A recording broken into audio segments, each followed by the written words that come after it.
tufungue Biblia zetu katika Ayubu 42 verse ya kwanza hadi verse ya 6. Tufungue mahali hapo katika Ayubu 42 verse ya kwanza hadi ya 6. Tunamwalika msomaji wetu atusomee vifungo hivyo vya maandiko. Karibu. Ndipo Ayubu akamjibu Bwana na kusema, najua ya kuwa waweza kufanya mambo yote. Ndio. Na ya kuwa makusudi yako hayawezi kuzuilika. Ni nani huyu afichaye mashauri bila maarifa? Kwa maana nimesema maneno nisiyoyafahamu, mambo ya ajabu ya kunishinda mimi nisiyoyajua. Sikiliza na kusihi, nami nitanena, nitakuuliza neno, nawe niambie. Nilikuwa nimesikia habari zako kwa kusikia kwa masikio, bali sasa jicho langu linakuona. Kwa sababu hiyo najitukia nafsi yangu na kutubu katika mavumbi na majivu. Amen. Tuombee neno. Mungu Bwana Yesu Kristo, karibu Baba katika ibada hii. Tunakuja Baba kuliombea neno lako takatifu, kwamba wewe Yesu Kristo mwana wa Mungu Roho Mtakatifu mtafsiri wa neno lako. Wewe mwenyewe Yesu utafsiri neno lako mnamo mchana wa leo Baba kwetu. Utueleweshe, utuponye roho, nafsi na miili yetu kwa njia ya neno lako. Utuchoke, ututahiri mnamo mchana wa leo Baba. Tutoke tofauti na jinsi tumeingia hapa Baba. Utujaze mara tena Roho wako Mtakatifu wa kweli na uzima wa milele wa kweli. Utujaze nguvu za ufufuo wako Baba. Uponye wagonjwa, uokoe waovu, ufariji waliokuja na huzuni Baba, waliokuja na mahitaji ujibu mahitaji yao. Bwana Yesu, ufunike mkutano wote huu na utukufu wa Shekina wa nuru za wakati wa jioni. Tunaombea neno na mkutano mzima kuanza mwanzo hadi mwisho chini ya damu, kwa jina la Yesu Kristo, Mungu wa kweli na uzima wa milele. Amen. Tunaweza keti. Bwana asifiwe sana. Asubuhi ya leo tutasikia ujumbe huu, tutajifunza juu ya j'ai entendu mais maintenant je vois. Nimesikia bali sasa ninaona. Nimesikia bali sasa ninaona. Bwana asifiwe. Sasa hii jumbe ndio haya mafundisho. Ni mafundisho ya nabii. Ila sasa mtasikiliza kitu kidogo hapa ambapo Mungu ameongea jambo fulani kuhusu hili ambalo tumeongea hapa kabla hata ya kuingilia ili somo letu lenyewe.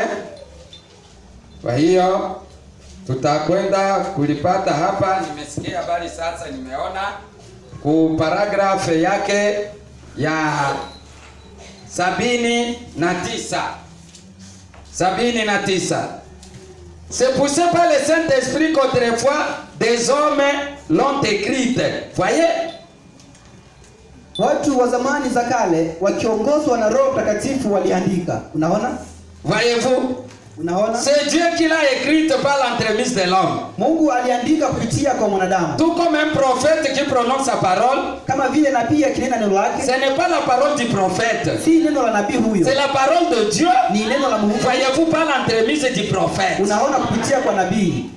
C'est pour ça qu'elle ne peut pas faire autrement que de s'accomplir si c'est vraiment la vérité. Amen. Hiyo ndio sababu halina budi kutimia. Unaona, tutasoma neno hapa, unawaza labda ni neno la nabii. Mungu anasema sio neno la nabii. Ni neno la Mungu kupitia nabii. Que le Seigneur soit loué. Tunakuja hapa ni kusikia ni neno la Mungu kupitia nabii. Bali sio neno la nabii Branham. Hapa hatuji kusikia neno la nabii Branham. Tunakuja kusikia neno la Mungu kupitia nabii wake Branham. Que le Seigneur soit loué. Amen. Vous y êtes de l'église? Que le Seigneur vous bénisse. Nous sommes contents d'être ici ce matin. Nous allons d'abord lire notre verset. Allez-y. Page 6, paragraphe 31. Ouvrez là-bas. Maintenant ce soir, Sasa jioni hii, après vous avoir retenu si longtemps hier soir et ce matin, kuona amefika hapa asubuhi ya leo, je m'excuse. samahani. Je voudrais lire 20. Un instant. Muda kidogo. Je voudrais lire paragraphe 9. Paragraphe 9. Donc, Sasa nous sommes reconnaissants au Seigneur de vivre au jour où nous vivons. tunashukuru Bwana kwamba tunaishi katika siku hii tunayoishi, Juste avant la venue de Jésus. kabla tu ya kuja kwa Yesu. Comme je l'ai déjà dit, Kama nilivyosema hapo c'est le temps awali, le plus glorieux de toute l'histoire. ndio wakati mkuu sana wa historia yote. Que le Seigneur soit loué. Kwamba tunashukuru kwa Bwana kuishi hii siku tunayoishi, sababu ni siku tukufu sana katika historia. Que le Seigneur soit loué. Bwana asifiwe sana. Yaani ndugu na dada, mimi na wewe ambao tumefikia siku ya leo, tunapaswa kuwa na shukurani kwa Mungu kutujalia hii neema ya kuishi siku ya leo, sababu ni siku tukufu sana katika historia, siku ambayo Bwana Yesu Kristo anakuja. Bwana asifiwe sana. Amen. Comme je l'ai déjà dit, Kama nilivyosema, c'est le temps le plus glorieux de toute l'histoire. ndio wakati mkuu sana wa historia Je yote. préférerais vivre maintenant qu'à n'importe quel autre temps Afadhali ishi sasa hivi kuliko wakati wowote sur la terre. Amen. duniani. Bwana asifiwe sana. Angetaka sana aishi huu wakati kuliko wakati mwingine wote ambao umepita. Yeah. Bwana asifiwe sana. Manabii wote na watumishi wote wa Mungu walitaka waishi huu wakati. Soma katika Biblia ndugu. Soma Mathayo 13:16-17. Mathayo 13:16-17.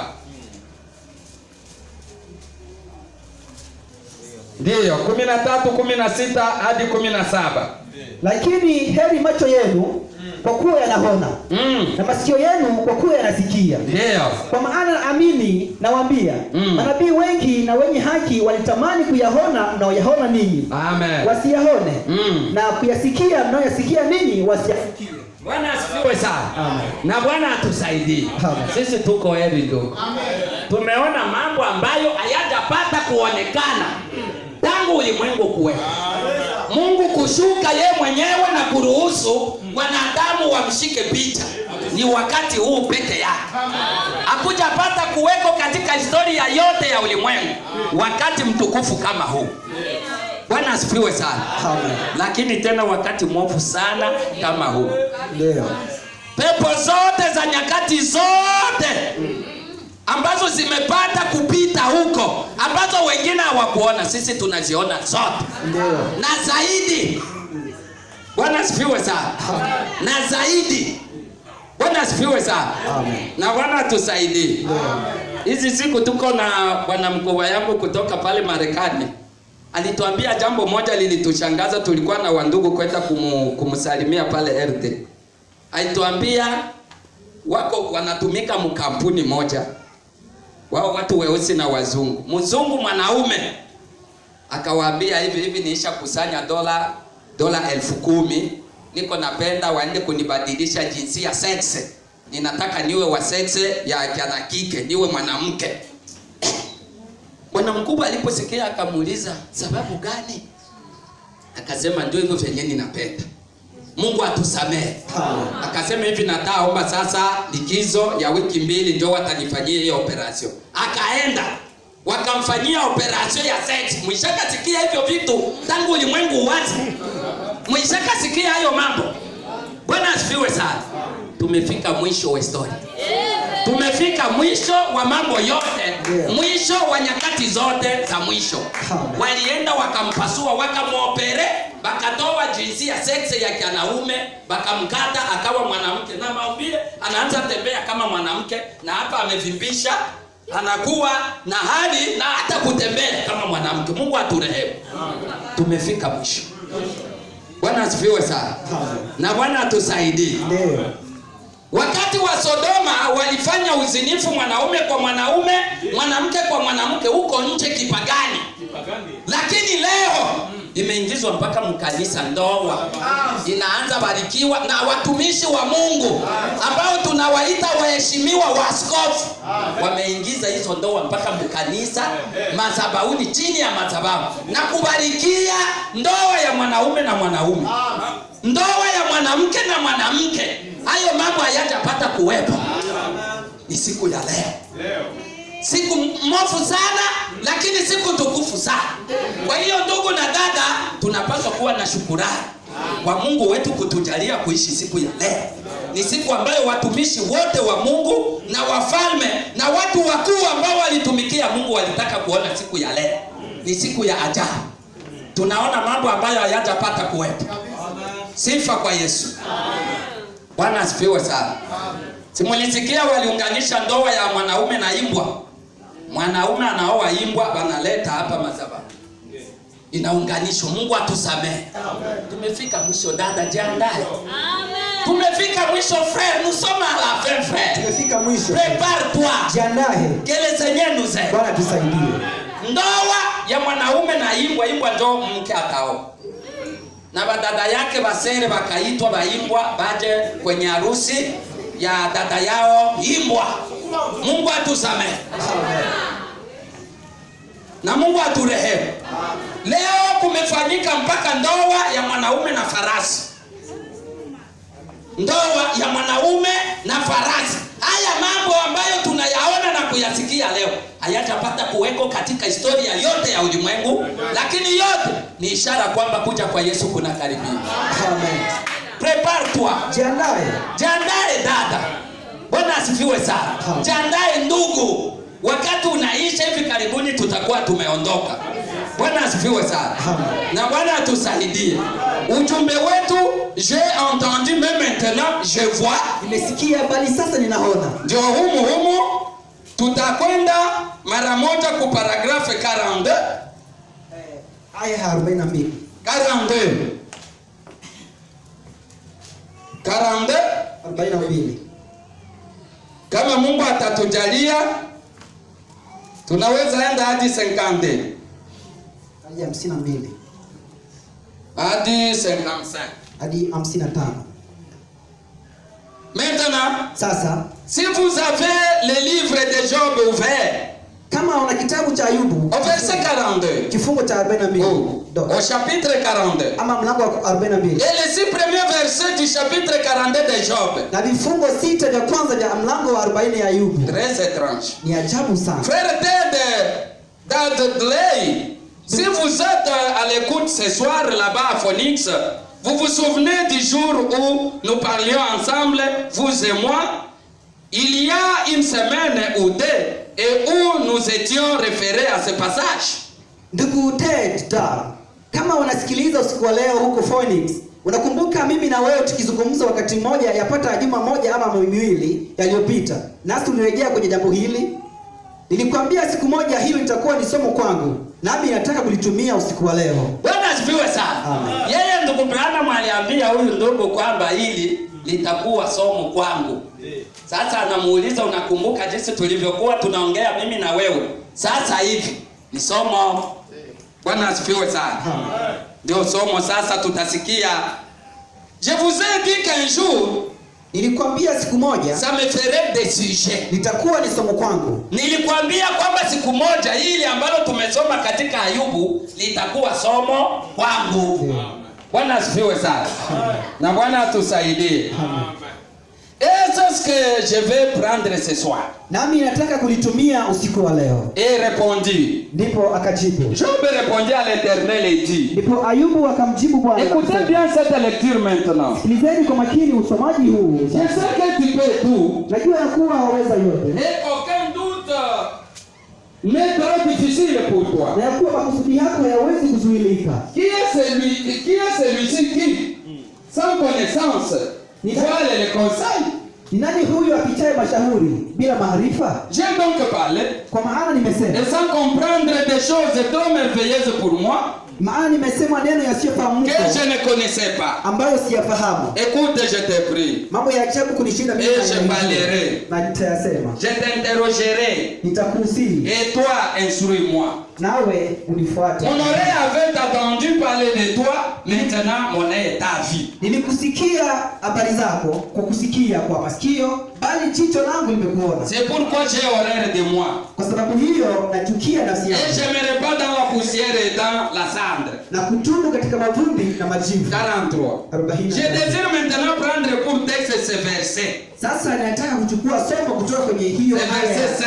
Ya 5. Mon oreille avait entendu parler de toi. Nilikuwa nimesikia mon œil t'a vu. Kwa sikio, bali sasa jicho langu la kuona. Que le Seigneur bénisse sa parole. Bwana abariki neno lake. Bwana abariki neno lake. Bwana asifiwe sana. 44. Job, Ayubu, considérez un peu ça. Hebu tuchukue maisha yake kidogo. Ayubu, hebu tuchukue maisha yake kidogo. Ayubu, hebu tuchukue maisha yake kidogo. Amen. Bwana asifiwe sana. Job était prophète. Ayubu alikuwa ni nabii. Ayubu alikuwa ni nabii. Bwana asifiwe sana. Ayubu alikuwa ni nabii. Bwana asifiwe. Cet homme a vécu avant que la Bible ait été écrite. Alikuwa ni mtu aliyeishi huko nyuma kabla Biblia haijaandikwa. Ayubu alikuwa mtu aliyeishi huko nyuma kabla Biblia haijaandikwa. Ayubu ameshakuwa. Bwana asifiwe sana. Ayubu aliishi kabla Biblia hii haijaandikwa. Dai mpo? Hapa tunakuja kujifunza neno la Mungu. Utakutana na hii changamoto huko, utamwambia Ayubu alikuwa nabii. Nabii wa Mungu Yehova, Bwana Yesu Kristo wa Agano Jipya. Amen. Na Ayubu aliishi kabla Biblia haijaandikwa. Mwambie hivyo, hapa tuko tunakuja kusikia neno la Mungu. Amen. Sio neno la nabii Branham. Neno la Mungu kupitia nabii wake, ndugu yetu wa zamani William Branham. Mungu alimpenda sana. Amen. Que le Seigneur soit loué. Amen. On pense que Job, c'est l'un des plus anciens livres de la Bible parce qu'il a été écrit avant que la Genèse ait été écrite. Imedhaminiwa kwamba Ayubu kilikuwa ni kimojawapo cha vitabu vya kale sana vya Biblia kwa sababu kiliandikwa kabla ya kitabu cha Mwanzo. Bwana asifiwe sana. Amen. Hiki kitabu cha Ayubu ambacho tunatoka kusoma ni kitabu cha zamani sana miongoni mwa vitabu vya zamani kwa sababu hiki kitabu cha Ayubu ambacho tunakwenda kujifunza somo lake leo kiliandikwa kabla hata ya kitabu cha Mwanzo. Humu Biblia tunakuwaka na kitabu cha Mwanzo. Sasa hiki kitabu cha Ayubu ni mojawapo ya vitabu vya zamani sana kwa sababu kiliandikwa kabla hata ya kitabu cha Mwanzo. Bwana asifiwe sana. Na Bwana atusaidie. Job, Ayubu, ce grand guerrier et ce prophète, shujaa huyu mkuu na nabii, était un vaillant homme à son époque. Alikuwa ni mtu mwenye nguvu katika siku zake. Sans doute qu'il avait été élevé et qu'il avait servi le Seigneur toute sa vie. Hapana shaka ya kwamba alikuwa amelelewa na kumtumikia Bwana maishani mwake mote. Et le Seigneur soit loué. Hapana shaka Ayubu alikuwa amelelewa na kumtumikia Bwana maishani mwake mote. Que le Seigneur nous aide. Qu'il aide même nos enfants. Qu'il nous aide aussi à élever nos enfants pour servir le Seigneur Jésus pendant ces moments très glorieux. Mais les moments très terribles de l'histoire. Que le Seigneur nous aide à élever nos enfants, à servir le Seigneur Jésus. Car nous-mêmes, nous ne pouvons rien sans lui. Que le Seigneur nous aide. Qui peut élever son enfant à servir Dieu sans Dieu lui-même pour l'aider. C'est pourquoi nous devons toujours prier à Dieu. Remettre chaque fois nos enfants entre les mains du Seigneur. Pour qu'ils servent le Seigneur Jésus pendant ces moments terribles. Mais les moments les plus glorieux de l'histoire. Que le Seigneur nous aide. Vous y êtes l'église.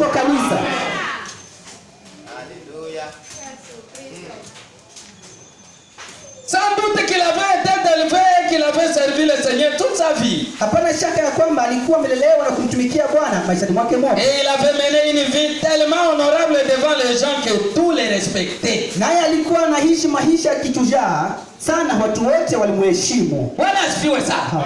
Aliishi maisha ya kuheshimiwa. Et il avait mené une vie tellement honorable. Naye aliishi maisha ya kuheshimika. Kiasi kwamba aliishi maisha ya kuheshimika mbele za watu, kiasi kwamba watu wote walimheshimu Ayubu. Maisha aliyokuwa anayaishi, ilikuwa maisha ya kuheshimika mbele za watu, kiasi kwamba watu wote walimheshimu Ayubu. Tu peux d'abord lire frère dans Job. Job 1 jusqu'à 5. Job 1 jusqu'à 5. Ayubu 1. Tufungue katika Ayubu 1 hadi 5.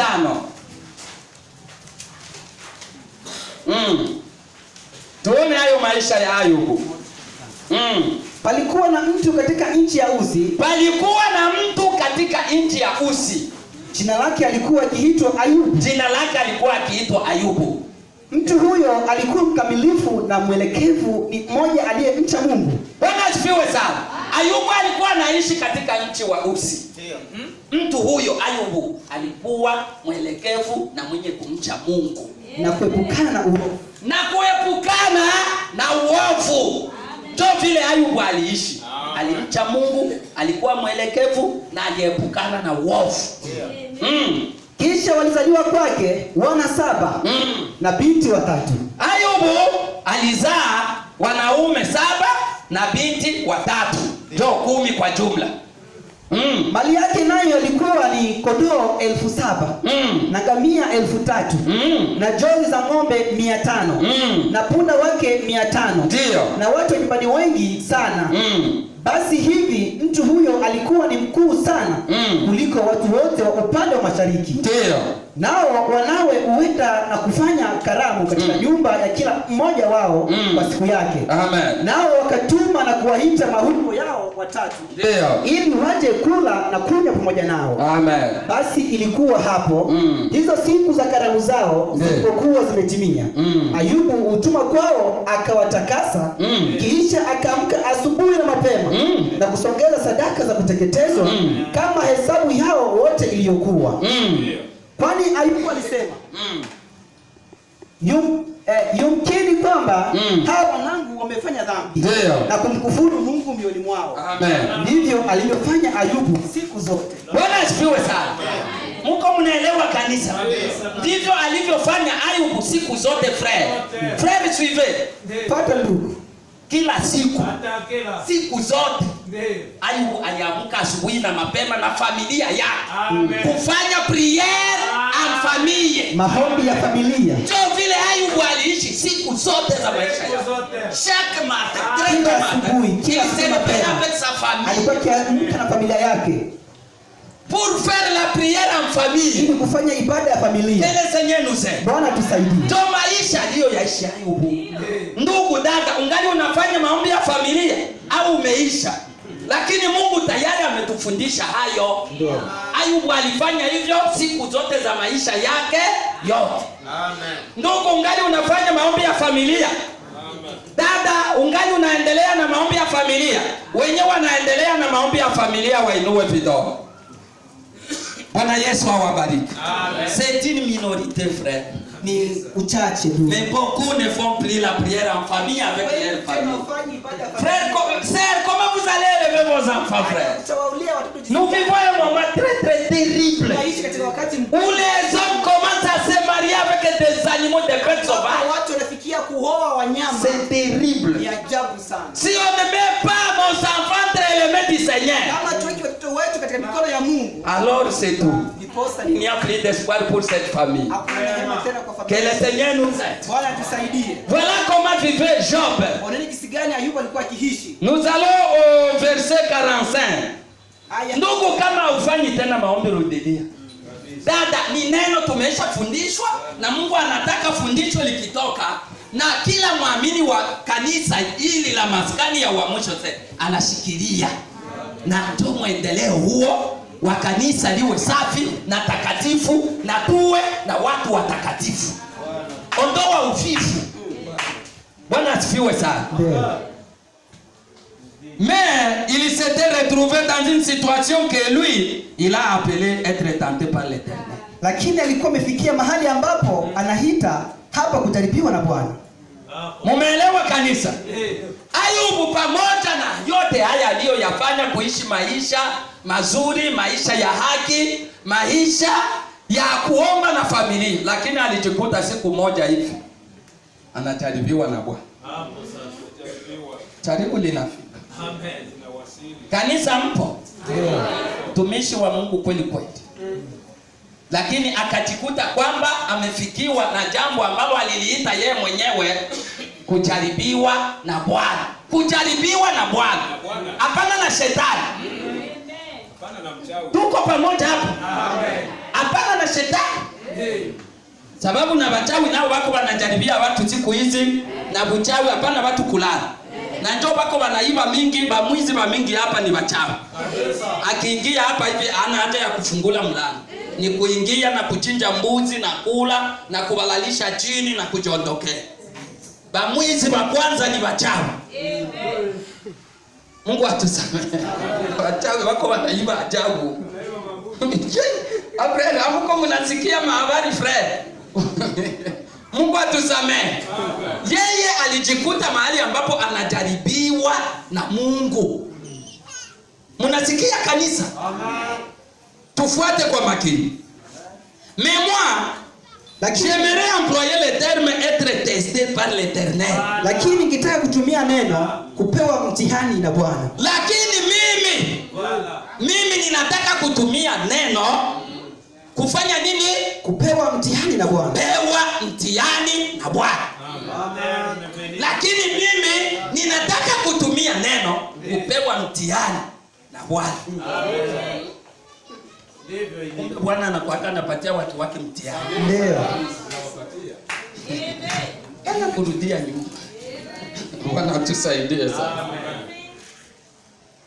Mais moi, j'aimerais employer le terme être testé par l'Éternel. Lakini ningetaka kutumia neno kupewa mtihani na Bwana. Et c'est bien vrai. Na kwa kweli, chaque fils qui vient à Dieu doit d'abord être testé, éprouvé, formé. Amen.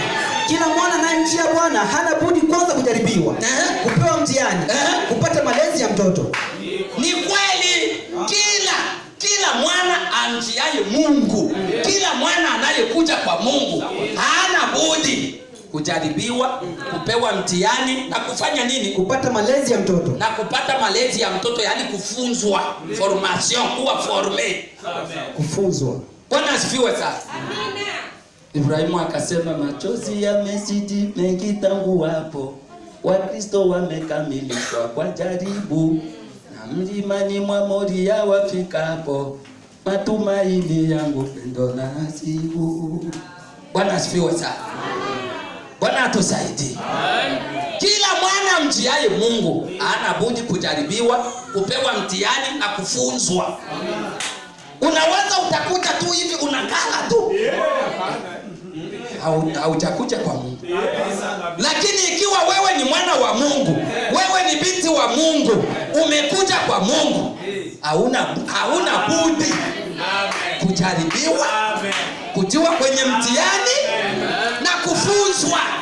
Na kila mtu na mtihani wake. Wa kwangu sio wa mchungaji pale, sio wa ndugu, sio wa ndugu. Ndugu una wa kwako. Dada wa kwako. Sasa tusikilize ujumbe. Tusikie jinsi Mungu anatuambia hapa.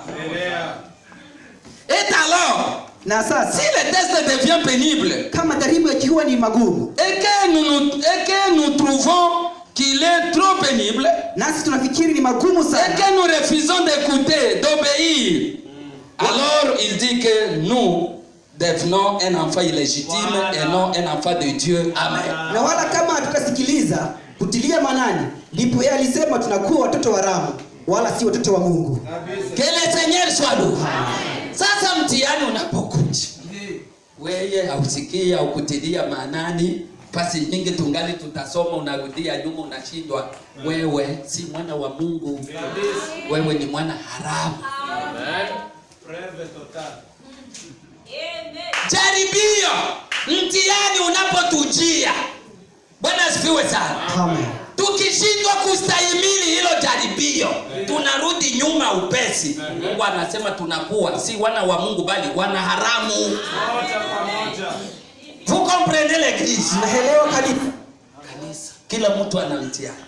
Labda Mungu awe haja kuita. Lakini ikiwa Mungu Yesu Kristo, Yehova wala kale amesha kutuita. Kwanza, Mungu anasema kwanza mtihani. Iko kweli. Jaribio. Formation.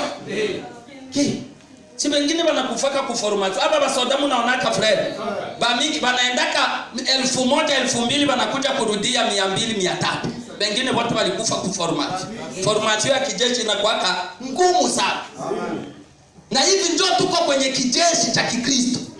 Mpaka tupite kwenye jaribu, kwenye mitihani, kuformation. Na kila mtu na jaribu yake. Na kila mtu na mtihani wake. Na kila mtu na formation yake. Mungu ndio yuko anaforme kila mmoja wake kwa namna yake ambayo anajua huyu anapaswa awe forme hivi. Ndio ataimarika kuwa Mkristo kweli kweli. Sasa Mungu anasema tujaribiwapo hivyo, kuwa kwenye mitihani, kufunzwa hivyo na kurudi nyuma upesi na kushindwa, tunakuwa si wana wa Mungu bali wana haramu. En fait, il n'y a rien qui puisse séparer de son père un vrai enfant de Dieu, né de nouveau. Voyez-vous, il est une partie de lui. Amen. Hakuna kitu kinachoweza kumwondoa mtoto wa kweli kwa Mungu aliyezaliwa mara ya pili kutoka kwa wazazi wake. Unaona? Yeye ni sehemu yake. Bwana asifiwe sana. Amen. Hakuna nini? Hakuna nini? Hakuna kitu kiwezacho kumwondoa mtoto wa Mungu wa kweli aliyezaliwa mara ya pili kwa Mungu wake. Kwa sababu yeye ni sehemu yake. Hakuna. Utasema maskini friend atashindwa na message.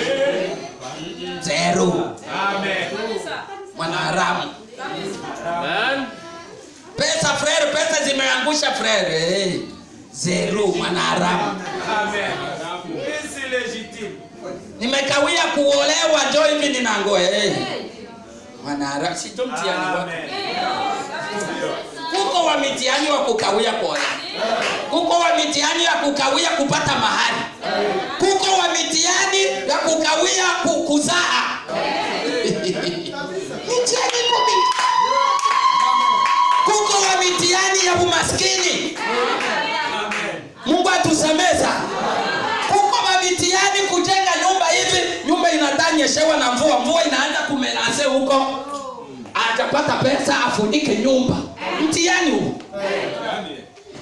Tumepitia kwenye hizo mitihani hata. Yaani magoti hii inataka nguvu. Kuna mvua hivi nyumba yangu itaribika, mtihani. Mungu atusamehe. Amen. Na Mungu yuko anaangalia. Aone utafanya nini. Kuko wa mitihani ya kufiwa. Mwingine. Si ndio hivi Ayubu naye alipata haya matatizo. Si watoto wote walimuishi. Wote akukubakiaka mwao wa 10 hata huyu. Mtia. Ayubu yuko pale Ikenge. Shujaa. Mali zote. Mtia. Amen. Aishi. Kenge. Na mke wake na marafiki. Frère Branham anasema hizi marafiki zake wa ndugu wa memba wa kanisa kwanza kumkritika, labda wewe ulifanya dhambi kitiri. Labda wewe ulifanya dhambi kitiri. Mambo haiwezi kuwa hivi. Bwana.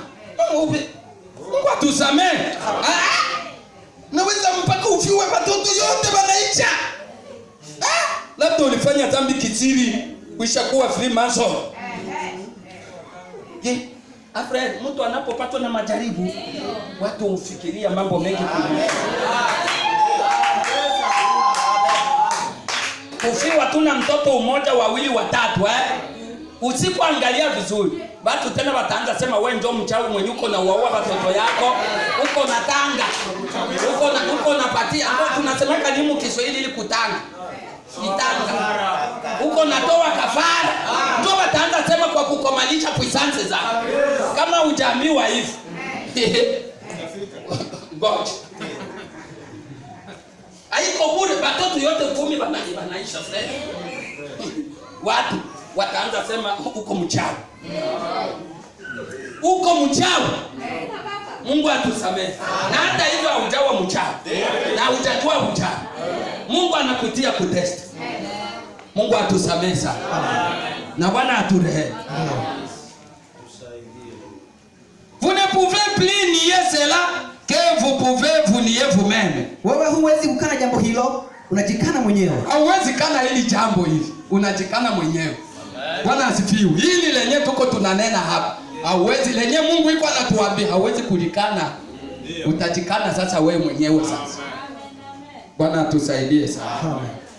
Voyez-vous, vous avez eu cette expérience, vous avez été formé et testé. Unaona, umepata uzoefu na umefundishwa na kujaribiwa. Unaona umepata uzoefu.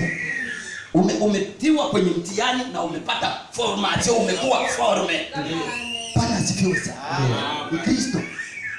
Tunapita kama maepreuve mitihani frère. Frère. Hapana frère. Hapana frère. Amen. Kuko badada walipindula manguo mabikwenda. Anapasula, anapindua, anashona tena anapindua, anashona. Chupi hivyo hapa. Ni kufunga hivi kama vya mtoto hapa hivi. Na anafunga na kikwembe cha kupindulia. Na anaendelea na message.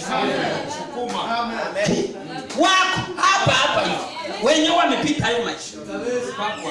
Na hivi kwa nasikia upako wa Mungu, nguvu za Mungu terrible. Hawezi chelewa kukanisa. Hapana. Hivi kwa nasikia nguvu za Mungu ziko nyingi, anajua kwamba hiki kipindi chenye niko ninapita ni neno la Mungu. Ni mtihani, lakini baada ya hiki kipindi kutakuwa na mafanikio. Hivi wengi walishafanikiwa. Hawakuacha ujumbe. Kuna wenyewe walifika hapa kanisani hana hata kiatu.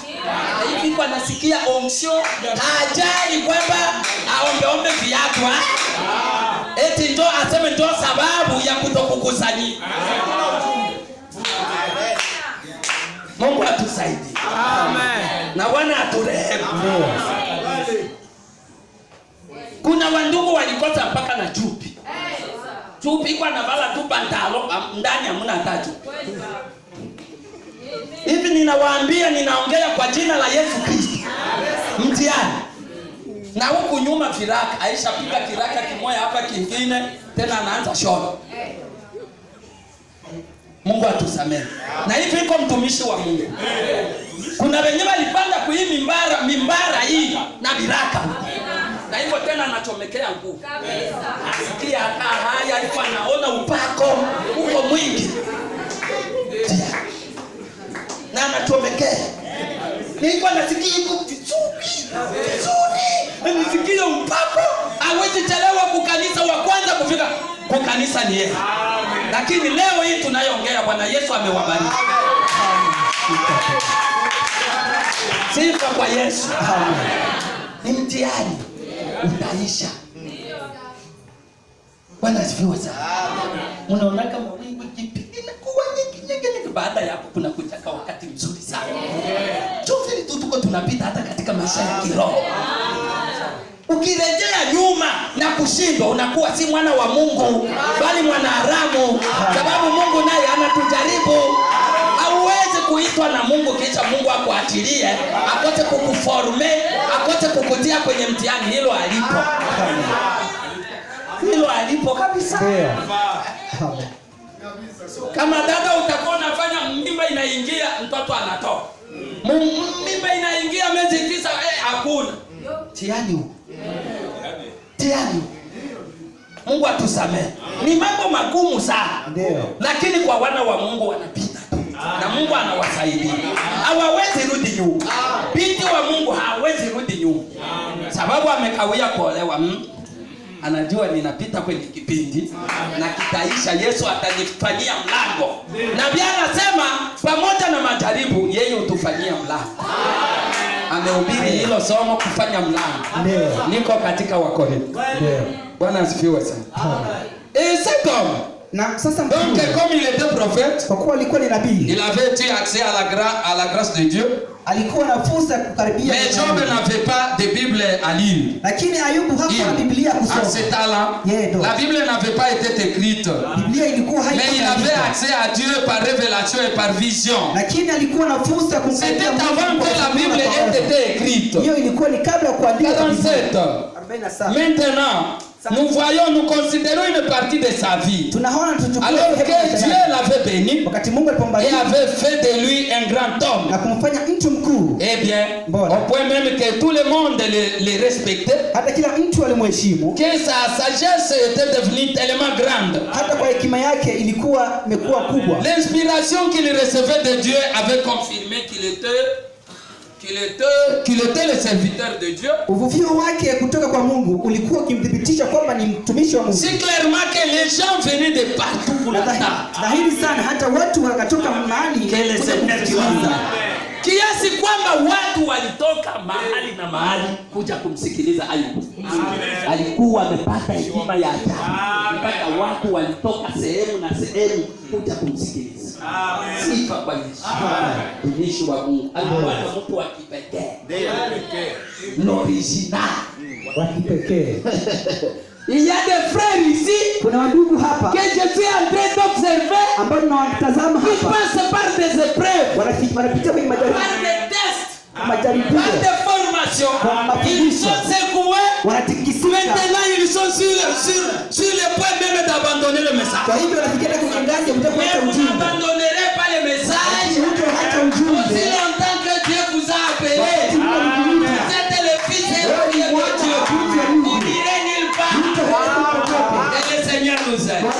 Mais si vous ne l'êtes pas, alors c'est le temps de tomber.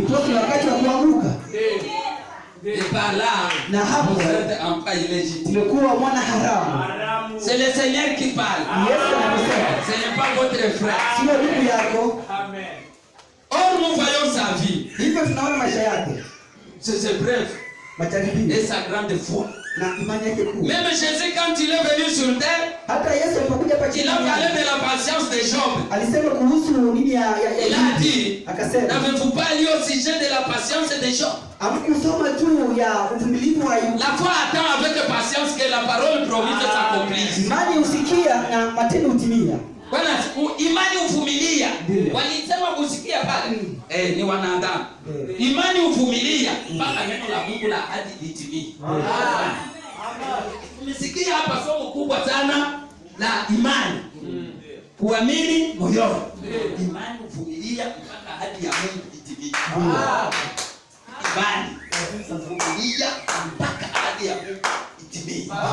Ndio imani. Amen. Ukishindwa au kuwa na imani, kuwa imani ilikuwa labda matumaini, labda mategemeo, lakini haikuwa imani. Imani uvumilia mpaka ahadi ya Mungu itimie.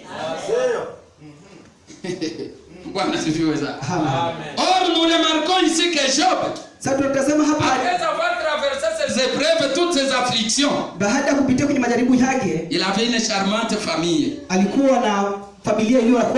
Et lui a été ôté. Il avait une bonne santé. Et lui a été ôté. Tout ce qu'il possédait dans cette vie lui a été ôté. Il s'est assis sur un tas de cendres. Et avec un tesson, il grattait ses ulcères. Même sa propre femme a parlé contre lui. Elle a dit, pourquoi ne pas maudire Dieu et mourir? Il a dit, tu parles comme une femme insensée. Il a dit, l'Éternel a donné et l'Éternel a ôté. Que le nom de l'Éternel soit béni. Bwana asifiwe sana. Hata mke wake mwenyewe alimwambia, utaendelea kushikamana na huyu Mungu. wewe umkufuru mtukane tu na ijishie pale. Akasema unanena kama mojawapo ya wanawake wapumbavu. Nabii anasema hakumtukana kwamba ni mpumbavu. Alimwambia tu unanena kama mmojawapo wa wanawake wapumbavu. Amen. Bwana asifiwe sana. Bwana ametoa, Bwana ametoa. Jina la Bwana Bwana ndio mwenye alinipa. Na Bwana ndio mwenye amechukua. Jina la Bwana. Mungu abariki neno hili kwa jina la Yesu Kristo.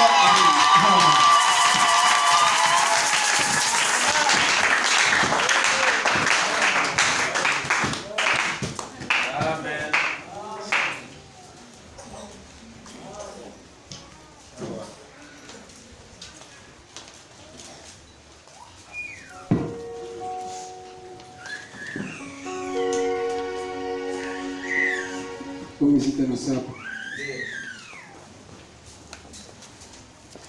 Bwana